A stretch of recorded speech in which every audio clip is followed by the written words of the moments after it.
Baik, Assalamualaikum warahmatullahi wabarakatuh. Perkenalkan, nama saya Nurendra Raharjo Judanto dengan NIM S1S1 22133.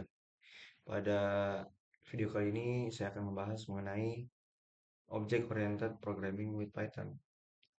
Yang dimana saya akan membahas topiknya yaitu Introduction to OPP, Motivation, Class and Object, Operator Overloading, Iterator for Class, Inheritance, Abstract Class, Namespace, dan shallow based deep coping. Baik, jadi kita langsung saja masuk di perkenalannya. Apa itu pemrograman berorientasi objek atau OPP? Nah, jadi pemrograman berorientasi objek atau OPP adalah pendekatan untuk memodelkan benda-benda di dunia nyata, misalkan mobil dan rumah. Nah, hubungan antara benda-benda, misalnya siswa dan guru, perusahaan, dan karyawan. Dengan kata lain, OOP memodelkan entitas dunia nyata sebagai objek perangkat lunak dan mengatur hubungan antara entitas mereka. Mengapa OOP diperlukan? Jadi OOP bertujuan untuk memberikan kualitas berikut pada program perangkat lunak: ketahanan terhadap kegagalan, kemampuan beradaptasi. Jadi kemampuan beradaptasi ini yaitu kode berukuran besar dapat dengan mudah diadaptasi dengan mengakomodasi perubahan baru. Nah, dapat digunakan kembali. Jadi basis kode yang sama dapat digunakan kembali dalam beberapa aplikasi dengan sedikit usaha. Lanjut, bagaimana OOP mencapai tujuan ini? Yang pertama ada enkapsulasi. Jadi eh, enkapsulasi ini dengan mengikat data dan metode bersama-sama dan membatasi aksesnya dari luar. Kedua ada modularitas. Komponen perangkat lunak yang berbeda eh, dibagi menjadi unit fungsional yang berbeda atau warisan. Yang ketiga ada abstraksi. Menyediakan antarmuka yang sederhana dan intuitif sambil menyembunyikan detail implementasi, memudahkan orang lain untuk memahami dan menggunakan kodenya. Itu. Lanjut, kita masuk di pengembangan perangkat lunak. Satu ada perancangan, dua implementasi, tiga pengujian dan debugging. A. Top down, mematikan sampai B. Bottom up, pengujian unit. C. Debugger, breakpoint, pernyataan mencetak. Kode yang dilindungi dalam konstruksi kondisional dari bentuk di atas akan dieksekusi ketika Python dipanggil langsung pada modul itu. Namun namun tidak ketika modul diimpor untuk digunakan dalam proyek perangkat lunak yang lebih besar. Kita masuk di definisi kelas. Jadi kelas berfungsi sebagai sarana utama untuk abstraksi dalam pemrograman berorientasi objek atau OOP.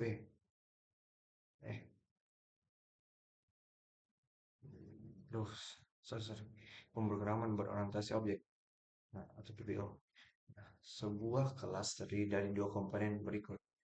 Yang pertama itu ada metode atau fungsi anggota, dua atribut yang terdiri dari anggota data, bidang, atau variabel instan. Terus ada sebuah kelas harus menyediakan enkapsulasi. Anggota data bersifat non-publik, pemeriksaan kesalahan, dan kode untuk menguji metode kelas. Nah, kita masuk di topik yang tadi yaitu kelas dan objek. Jadi kelas adalah cetak biru untuk membuat objek. Ini mengikat data dan metode menjadi satu. Terus di sini ada underscore. Jadi di sini underscore-nya itu ada dua.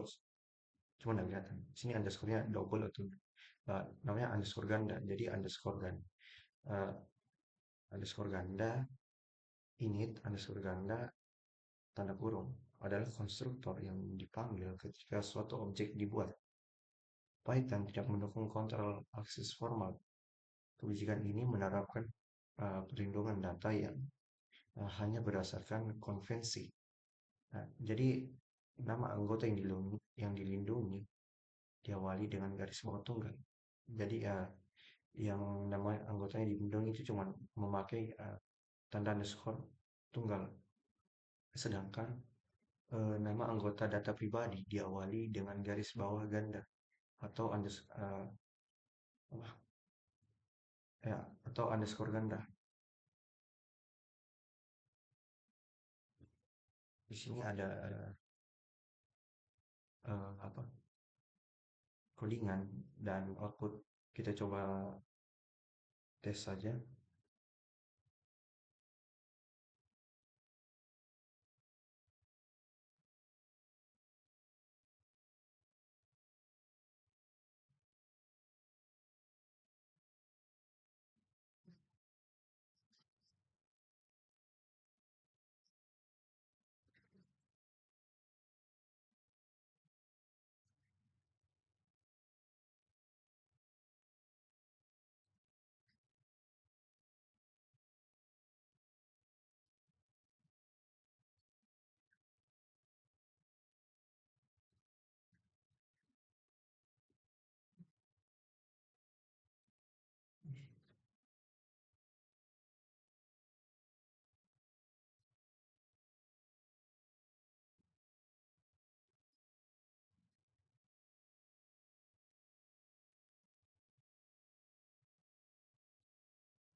Hmm.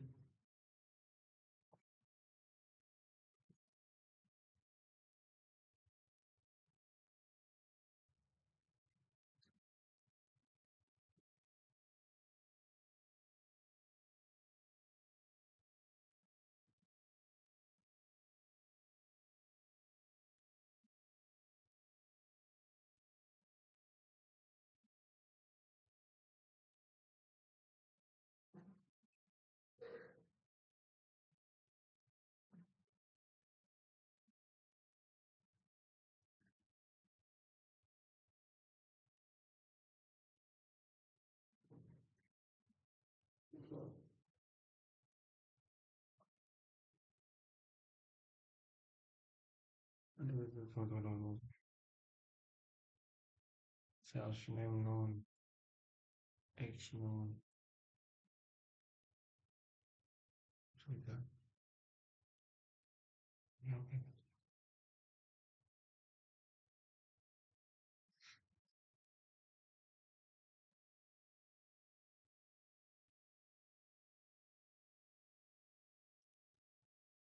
Kita dev. Oh, salah pantas.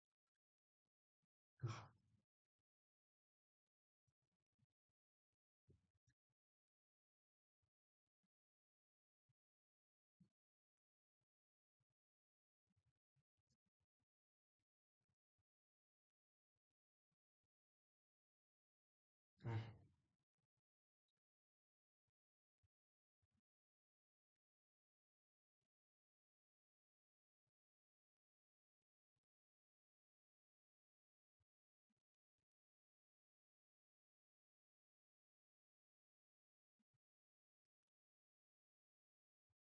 Dev init. Betul. Self.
plus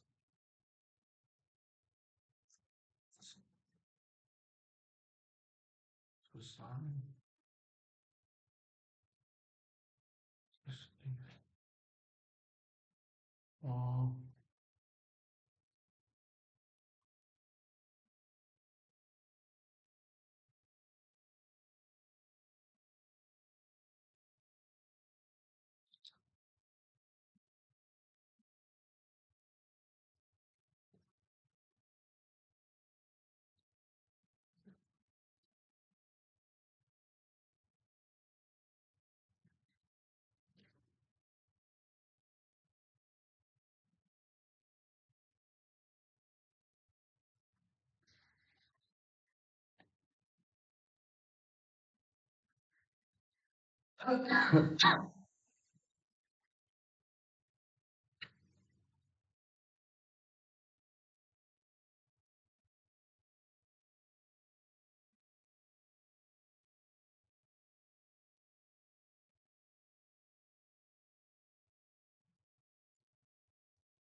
hmm, baru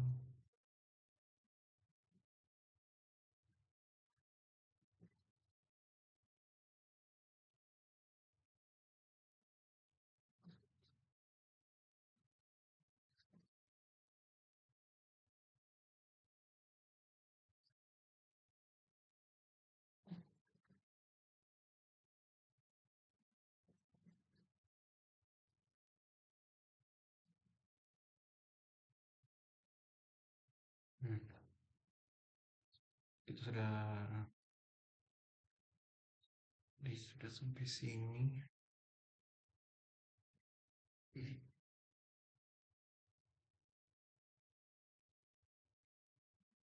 Def Iwan Iwan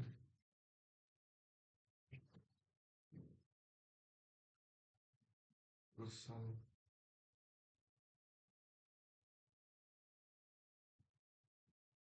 oke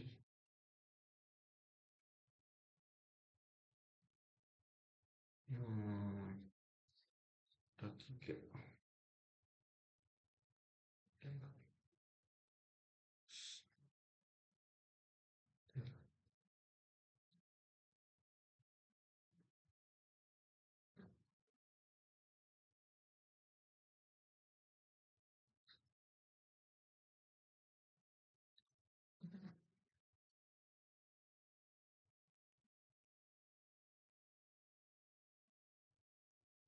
astaga astaga dua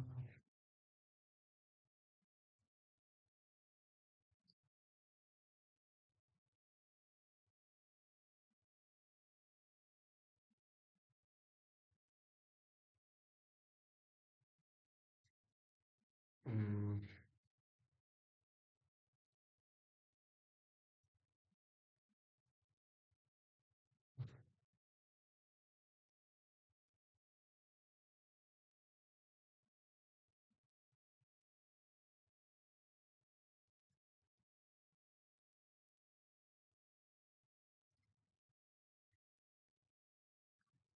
kedua sama dengan Ruslan nomor kedua cek lihat Patrick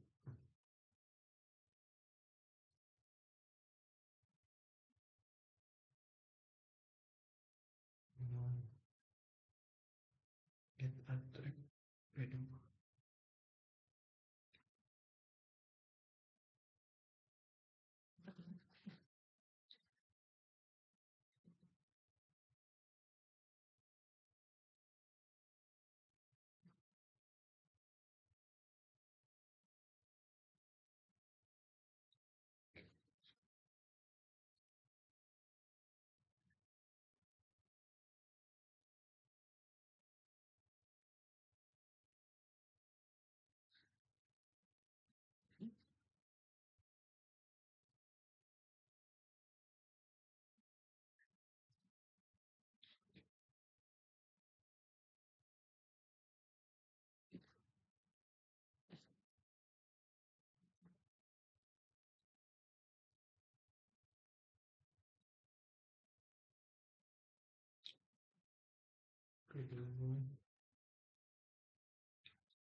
Ini kuliahnya kita sudah selesai. Coba kita share, lalu kita jalankan. Nah, di sini saya cuma ubah namanya dan sesuai dengan di sini sudah muncul outputnya dan sesuai yang ada pada output gambar yang di sebelah kiri. Cuman saya hanya merubah namanya.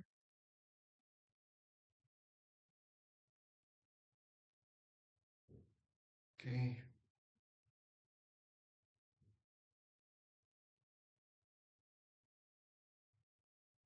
nah kita hapus, lalu kita lanjut ke materi berikutnya yaitu apa? Eh,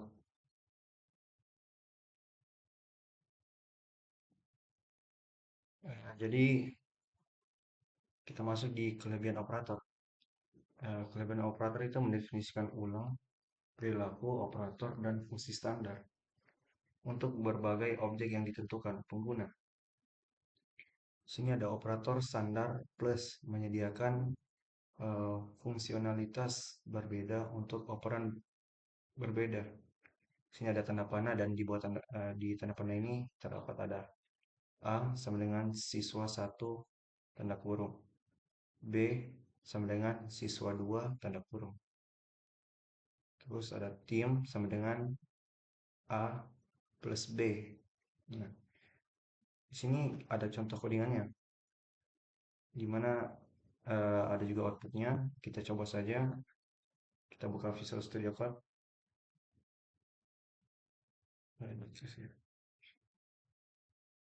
Lalu kita coba coding.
Kuliahnya sudah selesai, kita coba save, lalu kita jalankan.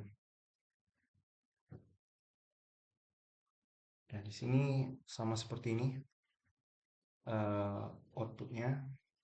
Sini ada print, dalam print ada tanda kurung, dalam tanda kurung itu ada 2 tambah 3 hasilnya 5. Dan print ini dalam kurung, terus dalam kurung itu ada terdapat apa? Tanda kurung siku, yang dimana tanda kurung siku itu di dalamnya terdiri dari angka 2,3, terus tambah eh, kurung siku 4,5, dan hasilnya begini. Lalu ABC ini apa, sama dengan yang di atas, cuman di sini kita gabungkan AB AB-nya ini kita gabungkan. Nah, jadi hasilnya seperti ini. Lalu di bawahnya ini ada print nama nama orang ya, yang dimana nama nama orang ini nama panjangnya, tapi kita pakai tanda plus untuk menggabungkan. Jadi seperti ini outputnya. Ya, mungkin itu saja. Kita lanjut di operator kelebihan beban melalui metode bernama khusus. Perilaku operator standar dan fungsi bawaan dalam Python dapat didefinisikan ulang untuk kelas baru menggunakan metode bernama khusus. Contohnya, plus operator kelebihan beban dengan mengimplementasikan metode bernama eh, ganda ganda underscore add ganda underscore. Terus ini ada kelebihan beban non operator. Nah, string tanda kurung for eh, string dalam kurung for kelebihan beban untuk suatu objek dengan mengimplementasikan metode for metode eh, metode for titik ganda underscore string ganda underscore tanda kurung titik. Kelas for ini ditentukan pengguna dapat diperlukan sebagai variabel ball dengan mengimplementasikan metode O titik ganda underscore ball ganda underscore tanda kurung titik. Jika metode khusus tertentu tidak mengimplementasikan dalam kelas yang ditentukan pengguna, sintaks standar yang bergantung pada metode tersebut akan memunculkan pengecualian. Misalnya ini ada contohnya A plus B akan memunculkan kesalahan jika ganda underscore add ganda underscore tidak ditentukan. Di sini juga ada gambar ya, gambar common syntaxnya dengan special method formnya. Bisa dilihat di gambar sini. Ada A plus B, A kurang B, A kali A kali B, A garis miring B, dan lain-lain. Nah, kita lanjut contoh operator kelebihan beban untuk kelas vektor. Nah, metode tersirat ada beberapa operator yang memiliki default definisi yang disediakan oleh Python tanpa adanya metode khusus, dan ada beberapa operator yang definisinya berasal dari yang lain. Misalnya metode ganda underscore bol ganda underscore yang mendukung sintaksis if for uh, titik dua, nah, memiliki semantik default sehingga setiap objek selain non dievaluasi sebagai true. Namun jika metode ganda underscore len ganda underscore didefinisikan, uh, maka bol for ditafsirkan secara default sebagai true untuk mm, instance dengan panjang bukan nol.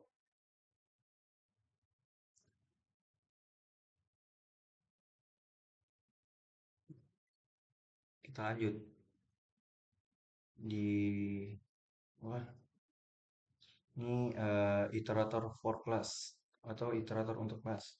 Jadi sebuah iterator untuk suatu koleksi menyediakan suatu kunci behavior mendukung khusus bernama ganda underscore next ganda underscore yang mengembalikan elemen koleksi berikutnya jika ada atau memunculkan sub iteration. Terus ada dua cara untuk mengimplementasikan iterator. Yang pertama menggunakan sintaks generator, yaitu ganda underscore next, ganda underscore, dan ganda underscore iter, ganda underscore. Dengan mendefinisikan ganda underscore len, ganda underscore, dan ganda underscore get item, ganda underscore, metode untuk kelas yang ditentukan pengguna. Contoh, sini ada membuat iterator kelas menggunakan sintaks generator. Di sini ada apa? Contoh codingan ya, dan outputnya seperti ini. Ada 7, 8, 9, 2, 3, 5.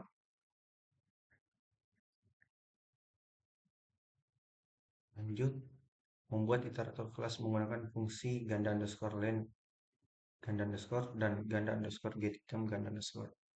Nah, implementasikan ulang fungsi range tanda kurung Python. Nah, dimungkinkan untuk mengeksekusi perulangan for pada rentang tertentu. Di sini juga ada contoh dari ganda underscore len dan ganda underscore get item. Di sini ada contoh gambar dan dari codingan dan outputnya. Lanjut kita masuk di inheritance atau warisan. Cara alami untuk mengatur berbagai komponen struktural paket perangkat lunak adalah secara hierarki. Fungsi abstrak serupa dikelompokkan bersama secara tingkat demi tingkat. Abstraksinya berubah dari yang spesifik ke lebih umum ketika seseorang melintas hierarki. Warisan memungkinkan kelas baru disebut subkelas atau anak kelas yang didefinisikan berdasarkan kelas yang ada. Kelas dasar, kelas induk, atau superkelas sebagai titik awal. Nah, subkelas dapat mengkhususkan perilaku yang sudah ada dengan menyediakan implementasi baru yang menggantikan metode yang sudah ada. Sebuah subkelas juga dapat memperluas superkelasnya sebesar menyediakan metode baru. Sini ada gambar struktur warisan ya, dari umum tanda panahnya menuju ke spesifik. Sini ada kelas dasar, building, induk ya, induk. Terus di sini ada anak dari building, dia ini ke anak anak. Jadi apartemen. Apartemen ini jadi induk dari anak dari low rise apartemen, apartemen dan high rise apartemen. Sini juga ada anak anak anak dari building dan menjadi induk house dari two story house dan ranch. Dan ini juga ada commercial building dari anak building jadi induk sky skyscraper. Di sini juga ada contoh hierarki tipe pengecualian Python. Ada base exception. Sini ada 3 menu. Dia akan menurun menjadi sistem exit, exception, dan keyboard interrupt. Nah, jadi dari interrupt ini menghasilkan value error, lookup error, dan arithmetic error. Dan lookup error ini menghasilkan index error, key error, dan arithmetic error menghasilkan zero division error.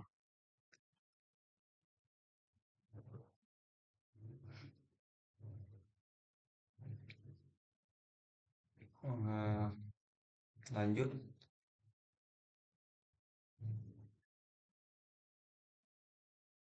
kita lanjut di contoh kelas kartu kredit.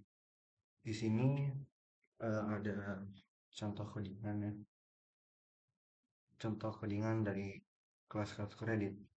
Nah, ini memiliki fungsi yaitu membuat akun baru untuk pelanggan, memungkinkan untuk mengambil data terkait pelanggan, biaya dapat dibebankan ke kartu,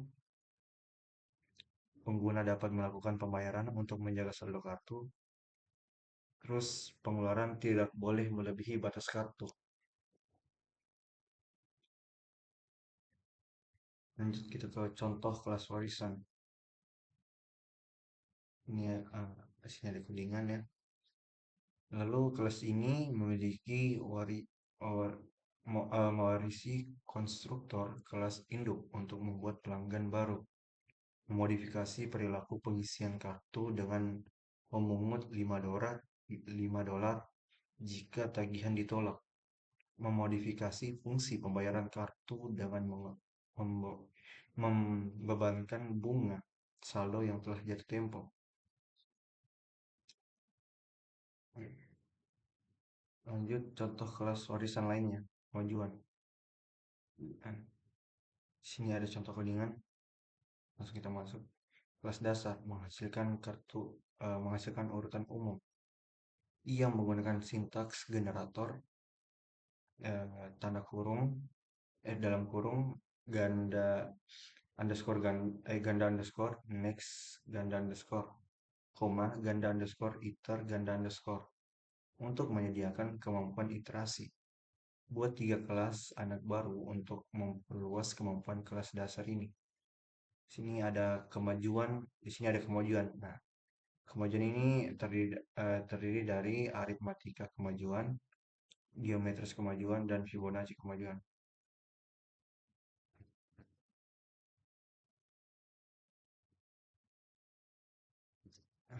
Sini kita masuk slide selanjutnya, di mana di sini ada 3 contoh codingan dari masing-masing apa kemajuan yang tadi. Sini ada contoh codingan aritmatika, contoh perkembangan aritmatika.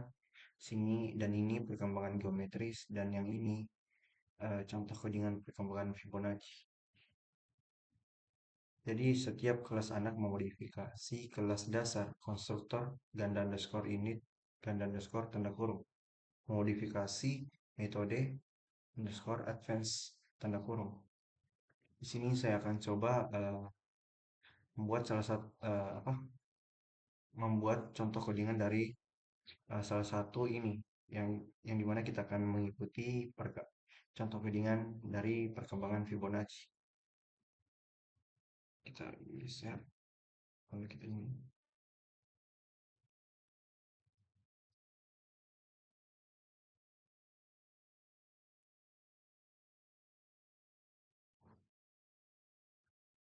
Eh, Sejak kelas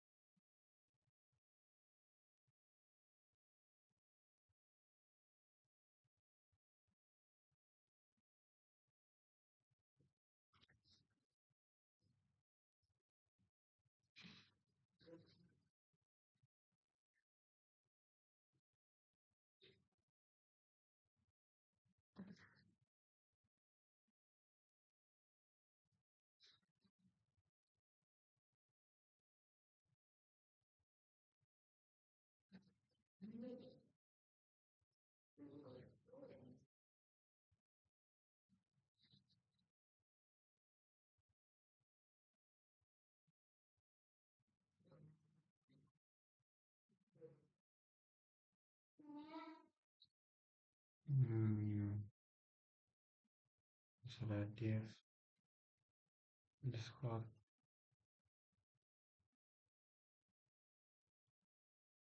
ini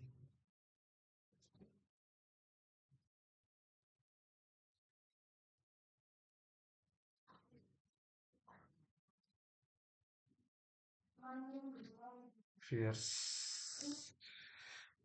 ini sama dengan 0 eh, eh, second sama dengan 1, terus ini eh, oh salah,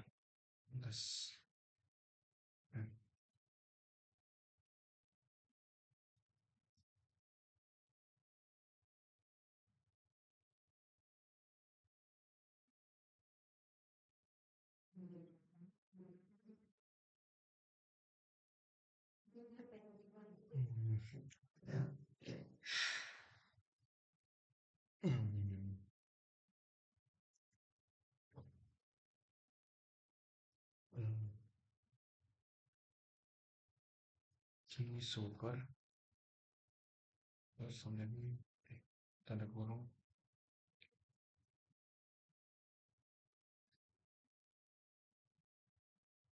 terus um,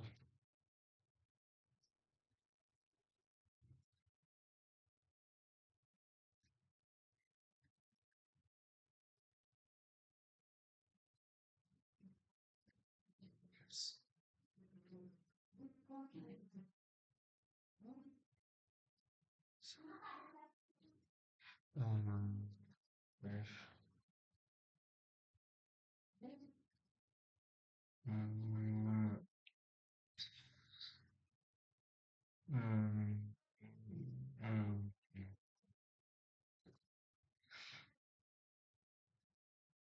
itu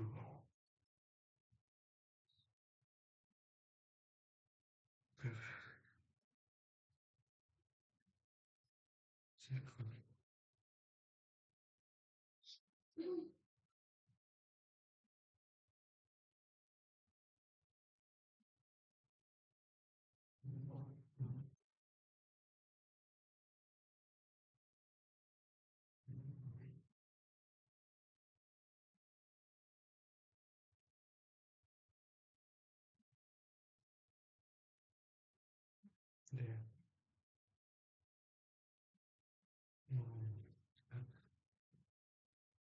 sense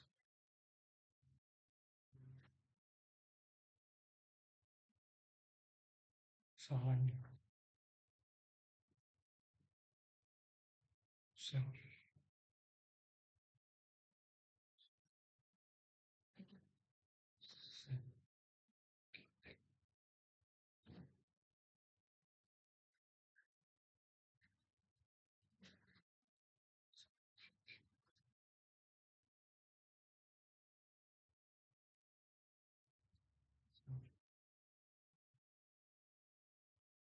self self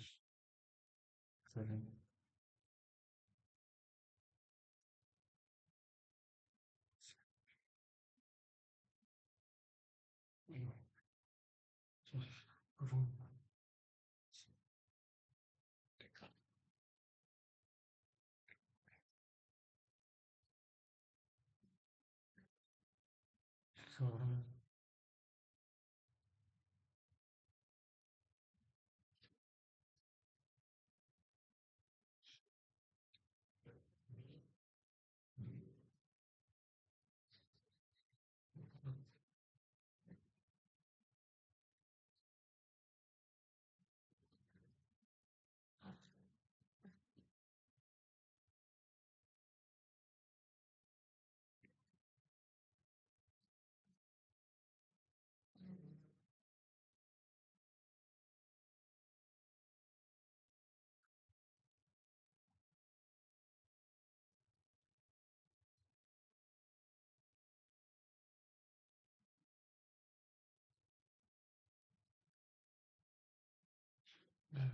cheers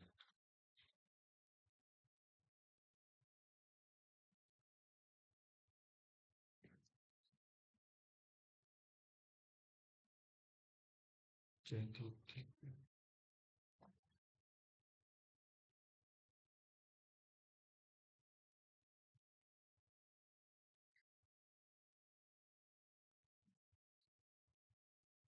for persen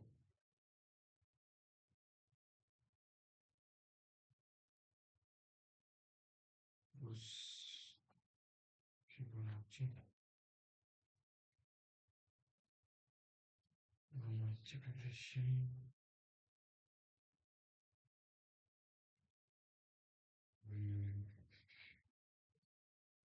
enam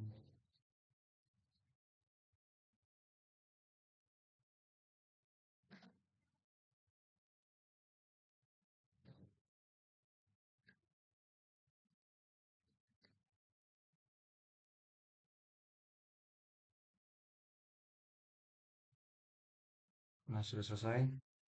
Sekarang kita, oh ada yang salah.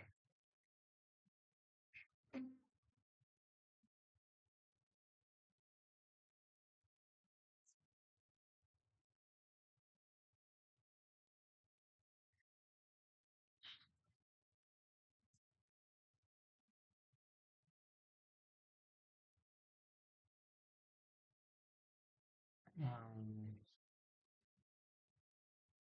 Kenapa ini?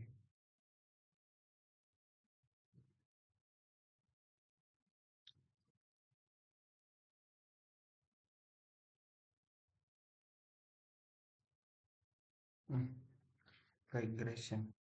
Oh,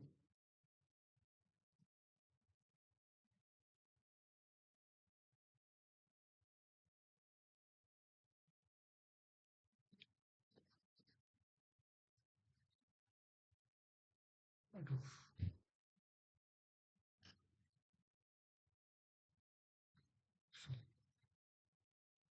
Ini progression, progression. Oke, kita coba kontrol. Kita save, baru kita jalankan. Misalnya ini, oh ini salah.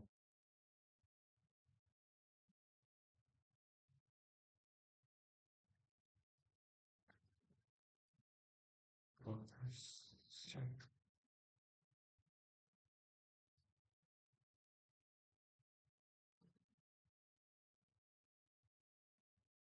progression,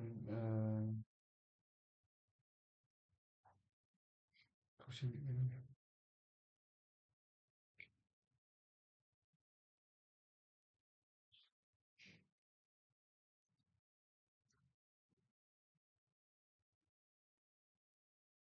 Hmm,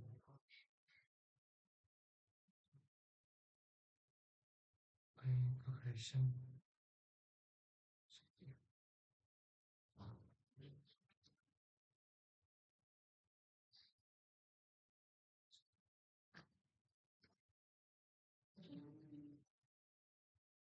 Hmm,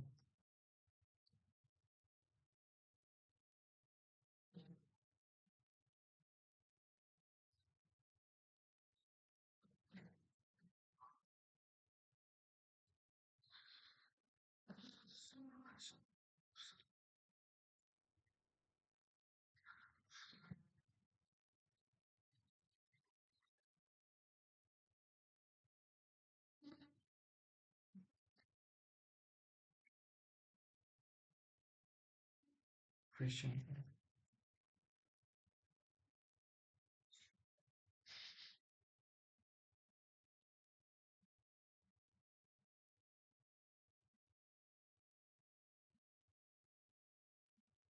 Oke.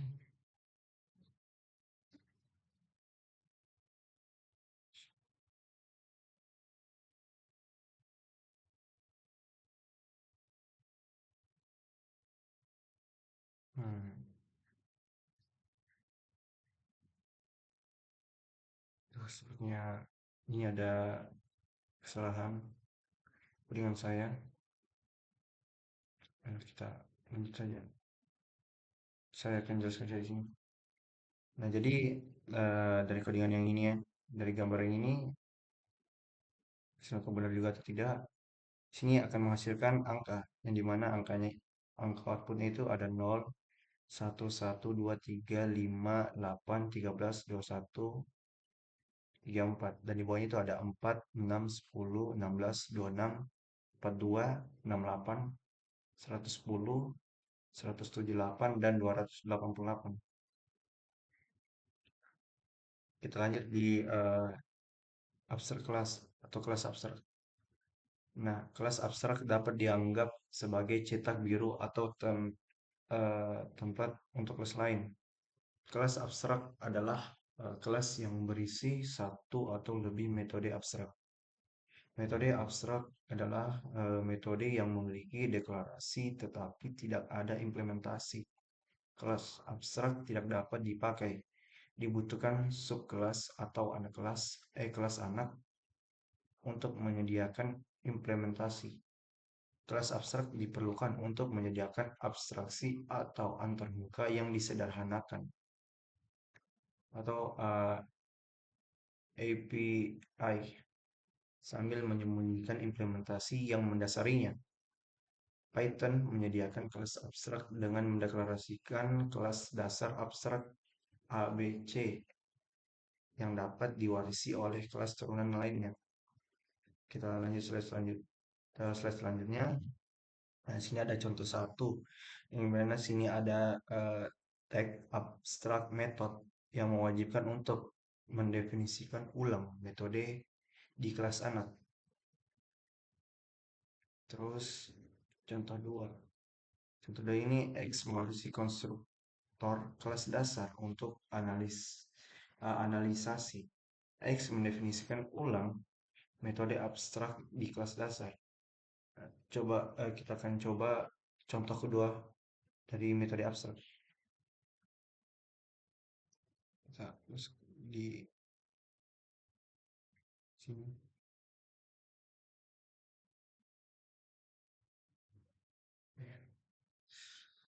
Hmm,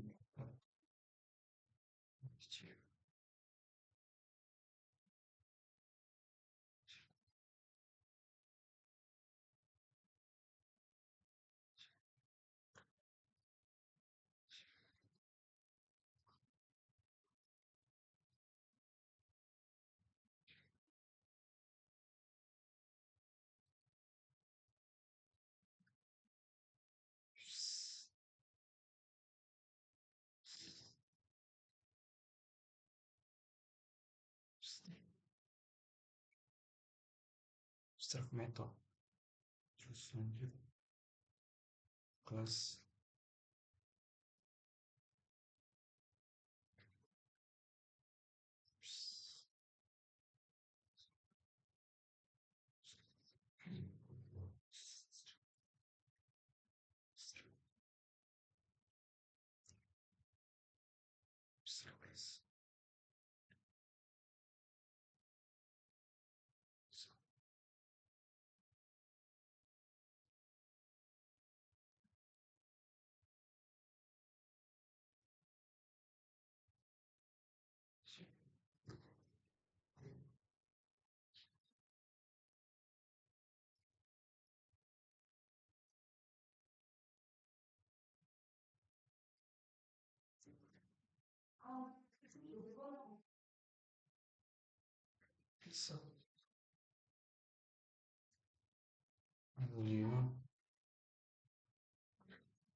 value cell titik value uh,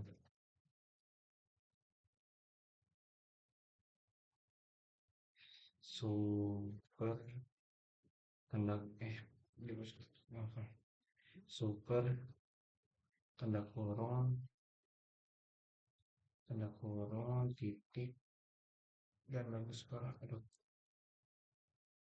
dan underscore init dan underscore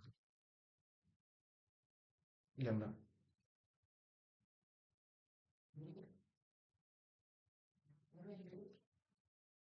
Nah, di sini kita pakai tag abstract method,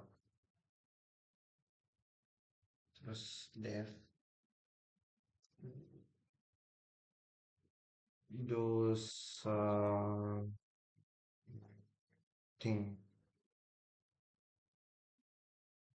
something self something something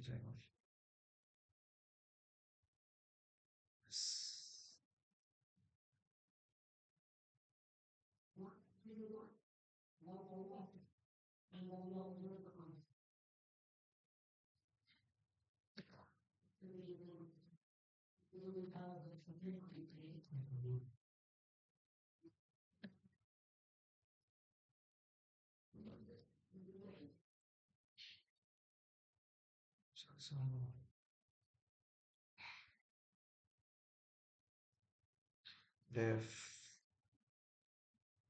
Do some something some other something sell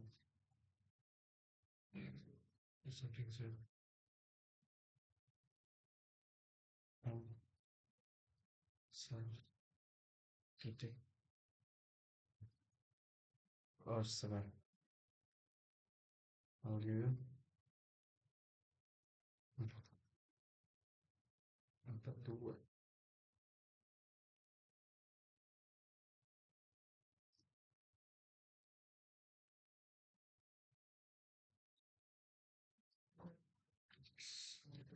9 empat dua empat plus brand x titik something.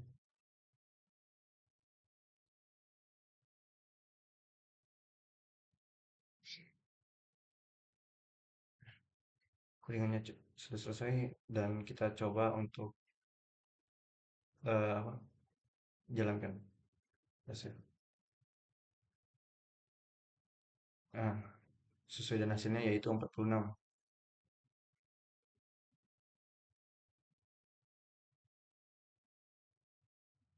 Mungkin 86 mungkin tambahan dari sini ya. Jadi coba kita tes ganti ini jadi 5 kita les. Nah, oh jadi kalau mau ubah outputnya yang tadi 46 kita tinggal ganti saja ini yang x sama sama dengan 2dd 42. Nah, terus dalam dalam kurung 5 kita ganti saja. Kita gantikan dulu. Kita save. Save. Nah, jadi begini outputnya.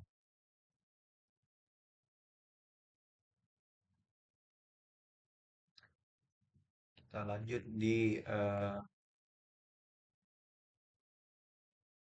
shallow phase deep coping. Hah? Hmm. Oh, bukan.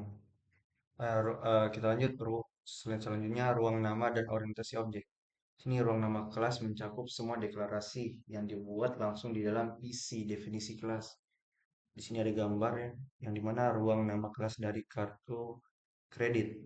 Ini ruang nama kelas dari kartu kredit predator dan ini ruang nama contoh untuk A objek predatory kartu kartu kredit predator. Lanjut kita di shallow phase deep coping. Shallow phase deep coping. Dengan dangkal dan dalam. Metode berbeda untuk menyalin data. Sini ada alias salinan dangkal dan salinan dalam. Dan di sini ada gambar sampingnya. Ya, jika palet diubah, warna hangat juga berubah. Mereka berbagi lokasi memori yang sama. Sini ada palet sama dengan list dalam kurung warm tones dan gambar di sampingnya ada palette sama dengan copy deep copy dalam kurung warm tones. Ya, kita dapat menambah dan menghapus elemen dari palet tanpa mempengaruhi warna hangat. Namun tidak dapat mengedit contoh warna dari daftar palet. Itu akan mempengaruhi warna nada hangat. Meskipun merupakan daftar yang berbeda, tetap ada alias tidak langsung. Misalkan palet tanda dalam kurung siku 0 dan nada hangat dalam kurung siku 0 sebagai alias untuk contoh warna yang sama. Dalam deep copy, salinan baru merujuk pada salinannya sendiri dari salinan yang dirujuk oleh versi aslinya. Ini menciptakan lokasi memori terpisah untuk dua salinan. Kedua salinan dapat dimodifikasi secara independen tanpa mempengaruhi satu sama lain. Eh,